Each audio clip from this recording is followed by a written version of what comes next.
अस्सलाम वालेकुम सामीन। 19 सफ़रुल मुज़फ़्फ़र की तारीख़ शुरू हो चुकी है। 24 अगस्त से ख़बर का उन्वान है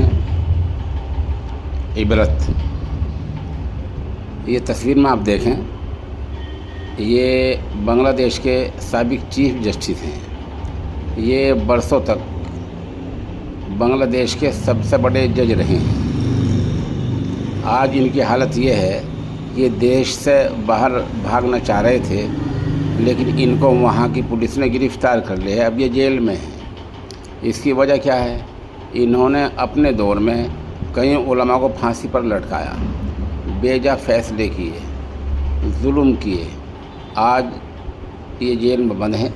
इस वाक़े से इबरत हासिल करनी चाहिए कि 100 दिन चोर के एक दिन साद का भी आया करता है। क़ाल अल्लाह तबारक व तआला बिस्मिल्लाहिर्रहमानिर्रहीम वतिलकल अय्यामु नुदाविलुहा बैनन्नास अल-आया।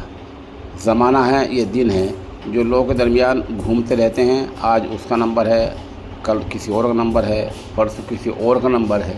तो बहरहाल ये साबिक़ बांग्लादेश के सबसे बड़े जज हैं, जो आज इस हालत में हैं कि देश से बाहर भागना चाह रहे थे, लेकिन पुलिस ने उनको पकड़ लिया है और पकड़कर जेल में बंद कर दिया है।